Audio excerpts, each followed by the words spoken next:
Justnaturalismo é uma das correntes mais antigas e influentes da filosofia do direito. Ela parte de uma ideia central.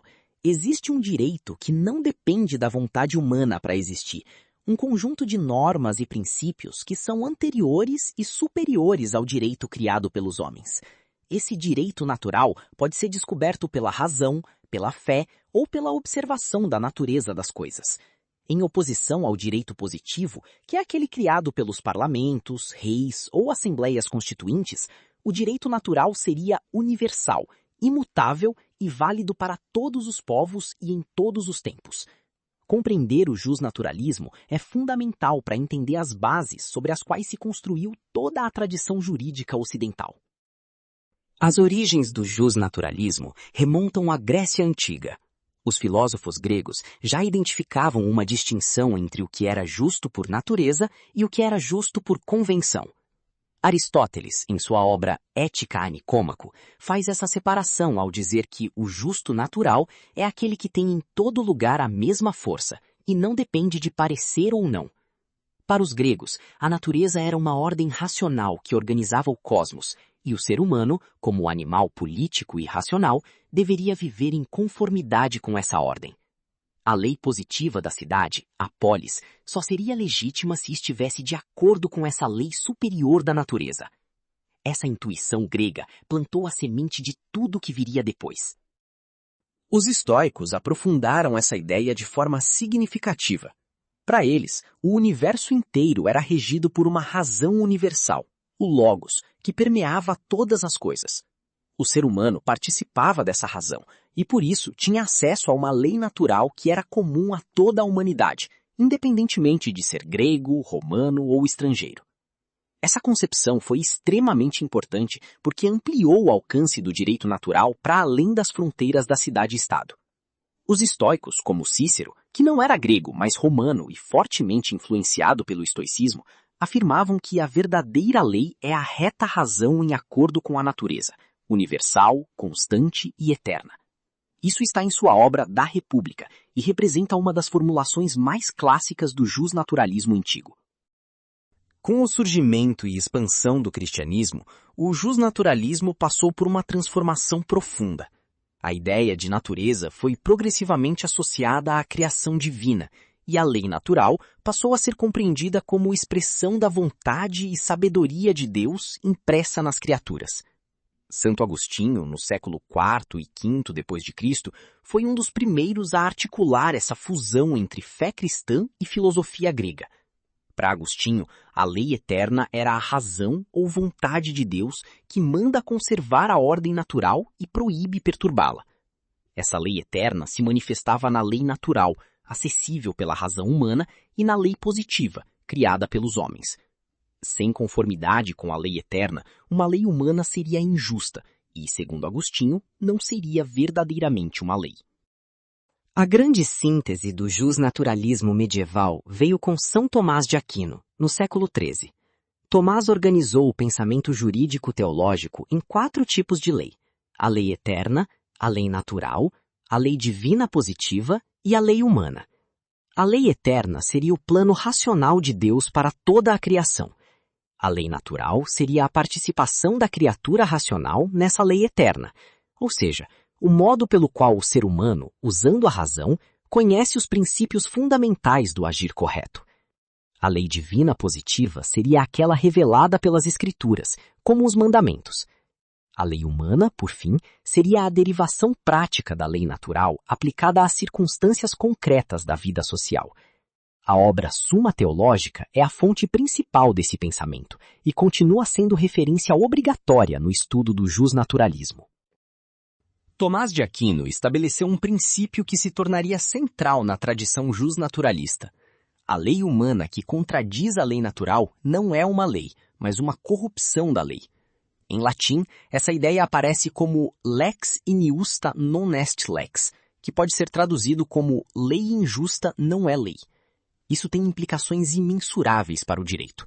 Significa que a validade jurídica de uma norma não depende apenas de ter sido produzida conforme um procedimento formal, mas também de não violar os princípios fundamentais da lei natural. Essa tese tomista influenciou profundamente o pensamento jurídico ocidental e ainda ecoa nos debates contemporâneos sobre os limites do positivismo jurídico e a legitimidade das leis. No período da chamada Escolástica Espanhola, nos séculos XVI e XVII, o justnaturalismo ganhou novos desenvolvimentos importantes, especialmente na Escola de Salamanca. Autores como Francisco de Vitória e Francisco Soares foram figuras centrais. Vitória aplicou os princípios do direito natural às relações entre povos e nações, sendo considerado por muitos um dos fundadores do direito internacional. Ele questionou a legitimidade da conquista espanhola das Américas com base nos princípios do direito natural, argumentando que os povos indígenas tinham direitos naturais que não podiam ser violados simplesmente porque eram pagãos. Esse é um dos primeiros exemplos concretos de aplicação do justnaturalismo a problemas políticos e coloniais reais. Francisco Soares, por sua vez, desenvolveu uma distinção fundamental entre o direito natural e o direito das gentes, o chamado jus gentium. O direito das gentes seria um conjunto de normas comuns à humanidade, derivadas não diretamente da natureza, mas do consenso dos povos baseado em necessidades humanas universais. Soares antecipou em muito o debate moderno sobre o direito internacional e sobre a base normativa das relações entre Estados. Sua obra, De Legibus ac Deo Legislatori, de 1612, é considerada uma das mais importantes da tradição justnaturalista e representa o momento em que essa corrente começa a se secularizar, ainda que de forma tímida, sem romper completamente com o fundamento teológico. A secularização do justnaturalismo se consolidou com a chamada corrente racionalista, que floresceu no século XVII e XVIII. Hugo Grotius, jurista holandês, é frequentemente apontado como um marco dessa transição. Em sua obra O Direito da Guerra e da Paz, de 1625, Grotius afirmou que os princípios do direito natural valeriam mesmo que Deus não existisse, o que ficou conhecido pelo paradoxo etiam-si daremus. Isso representou uma revolução. O fundamento do direito natural deixava de ser exclusivamente a vontade divina e passava a ser a razão humana. O direito natural tornava-se um sistema racional e autônomo, derivável pela razão independentemente de qualquer pressuposto religioso, embora Grotius pessoalmente mantivesse sua fé cristã. Samuel Pufendorf, também do século XVII, aprofundou o projeto racionalista de Grotius. Para ele, o ser humano é um ser social por natureza, e dessa sociabilidade derivam os princípios fundamentais do direito natural, como o dever de não causar dano aos outros, de cumprir os compromissos assumidos e de tratar todos como iguais. Pufendorf buscou sistematizar o direito natural em moldes científicos, à semelhança da geometria e da física que floresciam naquele período. Sua obra De Iure Naturae et Gentium, de 1672, foi amplamente utilizada nas universidades europeias e teve enorme influência na formação dos juristas que construiriam os estados modernos e as primeiras codificações do direito. Se estiver gostando, não esqueça de deixar o like. Christian Wolff levou ainda mais longe a sistematização racionalista do direito natural. Para Wolff, a razão humana era capaz de deduzir, a partir de primeiros princípios evidentes, todo um sistema completo de normas jurídicas. Esse projeto era extremamente ambicioso e refletia a confiança iluminista na razão como um instrumento universal de conhecimento e de organização social. Embora criticado depois pelo excesso de dedutivismo, o sistema de Wolff foi muito influente e preparou o terreno para as grandes codificações do século XIX, especialmente o Código Civil Napoleônico e o Código Civil Alemão, que pretendiam organizar o direito de forma racional e sistemática, como se fora uma ciência exata. John Locke representa outra vertente fundamental do justnaturalismo moderno, com foco nos direitos naturais individuais.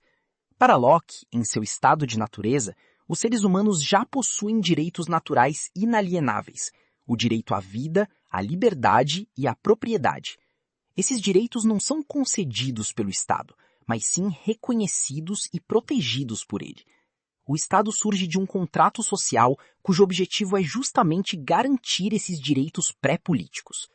Se o Estado viola esses direitos fundamentais, os cidadãos têm o direito de resistência e até de revolução.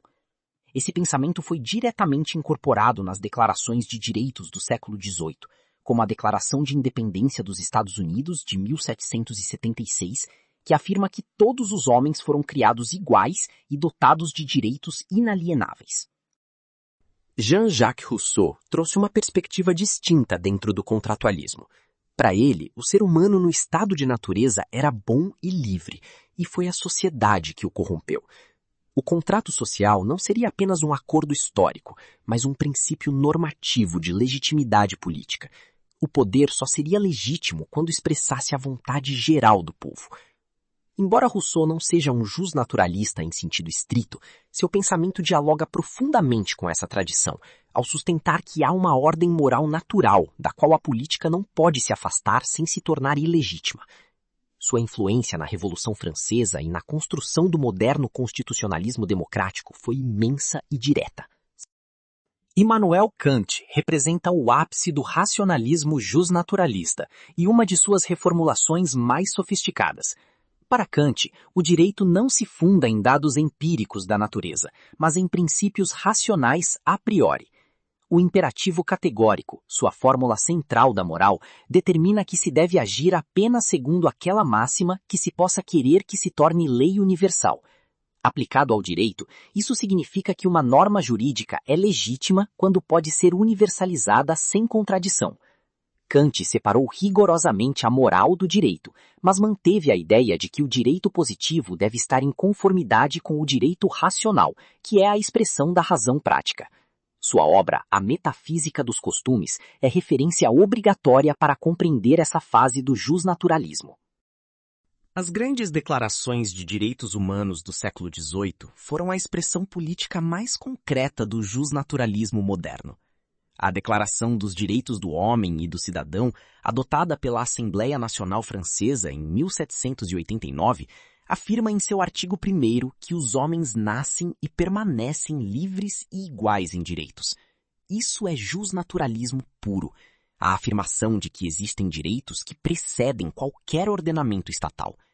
O mesmo se verifica na Declaração Universal dos Direitos Humanos de 1948, adotada pela ONU no pós-guerra, que proclama que todos os seres humanos nascem livres e iguais em dignidade e em direitos.